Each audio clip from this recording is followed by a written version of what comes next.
What is plankton microscopy? Have you ever wondered how scientists study the tiny creatures that drift in our oceans? Plankton microscopy is the answer. This fascinating practice uses microscopes to observe and identify plankton, which are tiny organisms that float in water currents. Most plankton are so small that they cannot be seen with the naked, often measuring less than 1 millimeter. This is why magnification is essential to examine their structure, diversity, and behavior. Plankton consists of various organisms, including phytoplankton, zooplankton, and bacterioplankton. Phytoplankton are plant-like algae that perform photosynthesis, while zooplankton are small animals and protozoans that often feed on other plankton. Bacterioplankton includes bacteria and archaea, which play a vital role in nutrient cycling. The size of these organisms can vary greatly, from large jellyfish, known as megaplankton, to tiny viruses called femtoplankton.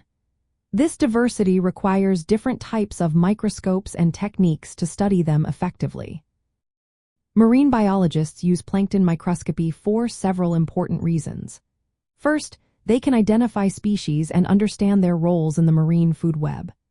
Plankton are the primary producers and consumers at the base of ocean ecosystems.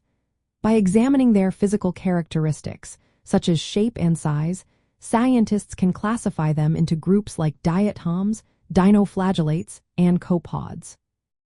Monitoring plankton populations is another key aspect of this practice.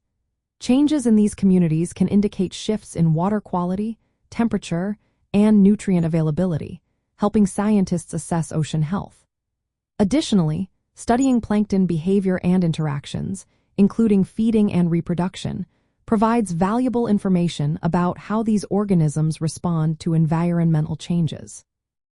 To collect samples for plankton microscopy, scientists typically use plankton nets. These nets filter water to concentrate the organisms for examination. The microscopes used can range from compound microscopes for viewing small phytoplankton and microzooplankton to dissecting microscopes for larger plankton. From a marine life perspective, plankton microscopy is essential. Phytoplankton produce a significant portion of the ocean's oxygen and serve as food for zooplankton, which in turn feed fish larvae and other marine animals. Understanding plankton through microscopy clarifies how energy and nutrients flow through marine food webs, supporting the diversity and abundance of sea life. In essence, plankton microscopy is a vital tool in marine biology. It allows scientists to study the tiny drifting organisms that are critical to ocean ecosystems. By examining these organisms, we gain a better understanding of the marine food web and the health of our oceans.